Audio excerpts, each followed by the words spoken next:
जिस किसी की भी शादी विवाह में अड़चनें आ रही हैं, शादी के योग नहीं बन पा रही हैं, तो उनको महादेव की शरण में जाना चाहिए। महादेव की पूजा करने से आपका ना तो पितृ दोष समाप्त होगा और बाकी जितने भी आपके ग्रह दोष होंगे, कुंडली में जो भी अशुभ ग्रह की स्थिति होगी जिसके कारण आपके घर में मांगलिक कार्य नहीं हो पा रहे हैं, आपकी शादी विवाह में अड़चनें आ रही हैं, रिश्ता पक्का होते होते हुए भी रुक जाता है, तो ऐसे में आप जो शिवरात्रि होती है, मासिक शिवरात्रि पर भोलेनाथ का पूजन जरूर करें। और आने वाली है पितृपक्ष की शिवरात्रि, जो कि अश्विन माह के कृष्ण पक्ष की चतुर्दशी तिथि होती है और यह जो दिन होता है वो सर्वाधिक लाभकारी दिन माना जाता है शीघ्र विवाह के उपाय के लिए। तो अगर आप भी शादी के लिए उपाय करना चाहते हैं तो आप मासिक शिवरात्रि पितृपक्ष में जो पड़ती है उसमें आप उपाय जरूर करें। उपाय हमारे पूजनीय गुरु जी की कथा में कई बार बताया गया है और उपाय जो है वो बहुत ही लाभकारी है, बहुत से लोगों ने इसको अपनाया है।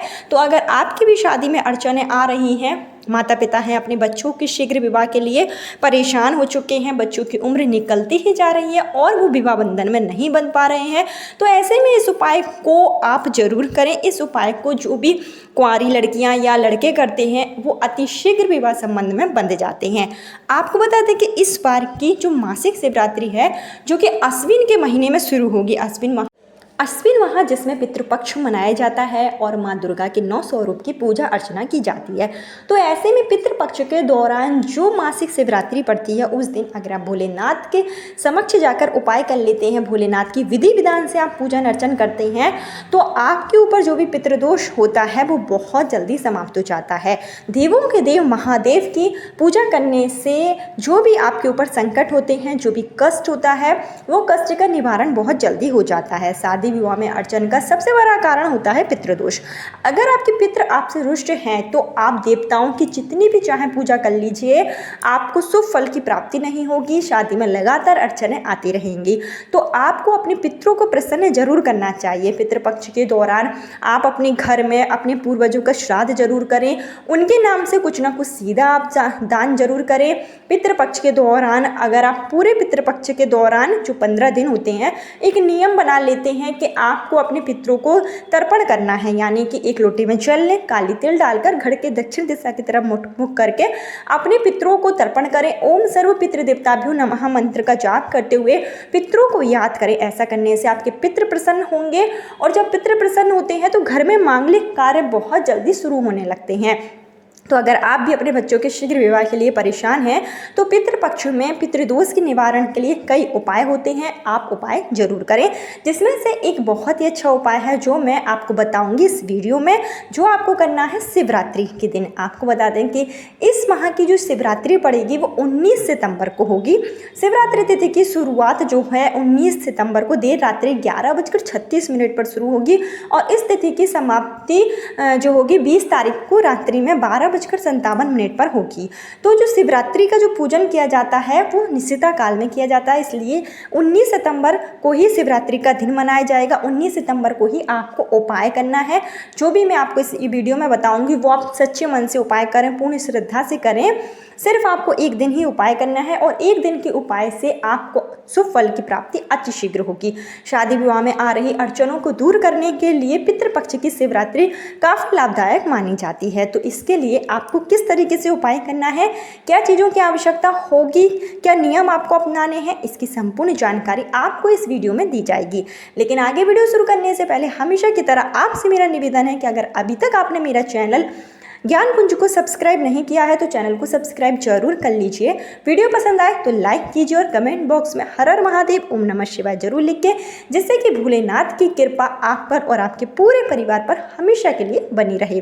शादी में आ रही अड़चनों को दूर करने के लिए आपको क्या करना है, सबसे पहले शिवरात्रि जिस दिन होगी यानी कि 19 सितंबर को आप सुबह जल्दी उठ जाएं, स्नान आदि कर लें, साफ सुथरे वस्त्र धारण कर लें। पूरे पितृपक्ष के दौरान सूर्य भगवान को अर्घ्य जरूर दें और अपने पितरों का तर्पण जरूर करें।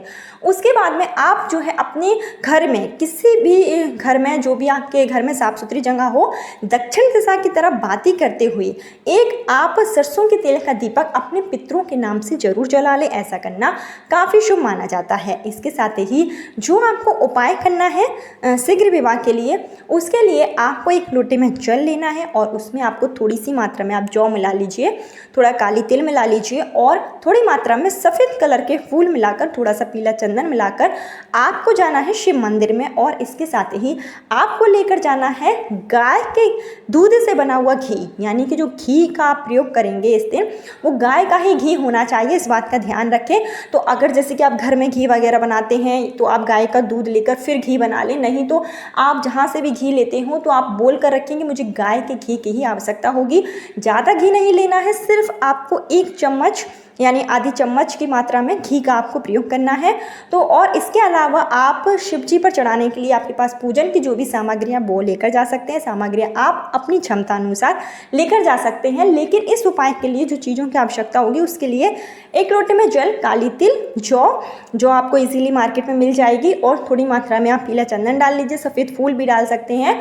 और इसके साथ ही आप घी लेकर शिवालय जाएँ। सबसे पहले शिव मंदिर में जब आप जाएंगे, अगर आप दीपक ले गए हैं तो दीप जरूर प्रज्वलित कर लें। गोल बाती का दीपक आपको शिव मंदिर में प्रज्वलित करना होगा। जो पितरों के लिए हम दीप प्रज्वलित करते हैं वो लंबी बाती का करते हैं, जो शिवलिंग के समक्ष करते हैं वो गोल बाती का करते हैं, तो इस बात का विशेष ध्यान रखें। तो एक दीपक प्रज्वलित कर लें।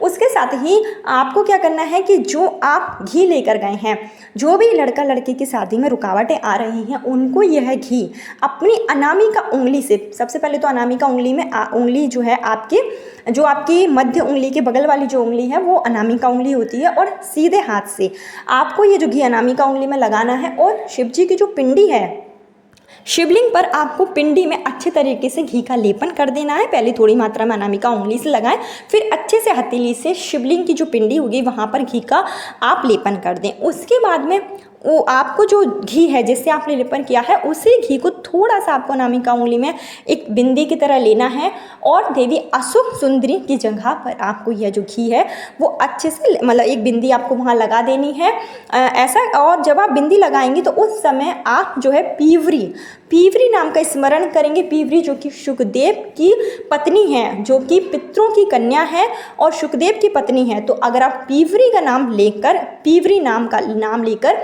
घी की एक बिंदी देवी अशुभ सुंदरी की जगह पर लगाते हैं और अपने जो है शादी के लिए प्रार्थना करते हैं, शीघ्र विवाह के लिए भोलेनाथ से प्रार्थना करते हैं, तो किया गया यह उपाय बहुत जल्दी कारगर हो जाता है। तो इस उपाय को आप शिवरात्रि में प्रदोष काल में अगर करते हैं तो काफ़ी शुभ माना जाता है। प्रदोष काल में जैसे नहीं कर पा रहे हैं तो आप शिवरात्रि में किसी भी समय इस उपाय को कर सकते हैं। सिर्फ घी की एक बिंदी से अतिशीघ्र विवाह के योग बनते हैं।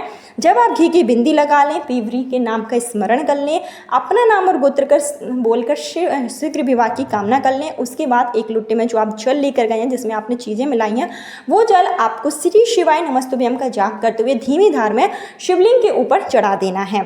ऐसा करने से आपके बच्चों की शादी अगर जैसे माता पिता कर रहे हैं तो वो भी इस उपाय को कर सकते हैं, लेकिन अगर बच्चे करते हैं तो काफ़ी जो है उपाय बहुत जल्दी सफल हो जाएगा। तो बच्चे अगर स्वयं कर पाए तो स्वयं करें, किसी कारण से नहीं कर सकते तो माता पिता इस उपाय को उनकी जगह कर सकते हैं अपने बच्चों का नाम और गोत्र लेकर। लेकिन अगर बच्चे करते हैं तो काफ़ी अच्छी बात होती है। तो इस उपाय को आप 19 सितंबर मासिक शिवरात्रि के दिन जरूर कर लें। किया गया एक उपाय से सिर्फ 1 दिन में ही विवाह के प्रबल योग बनने लगते हैं और हो सकता है कि अगले पितृपक्ष से पहले ही आपकी शादी के योग बन जाएं। कल फिर मिलती हूँ नए वीडियो नए उपाय के साथ। जब तक के लिए हर हर महादेव, ओम नमः शिवाय।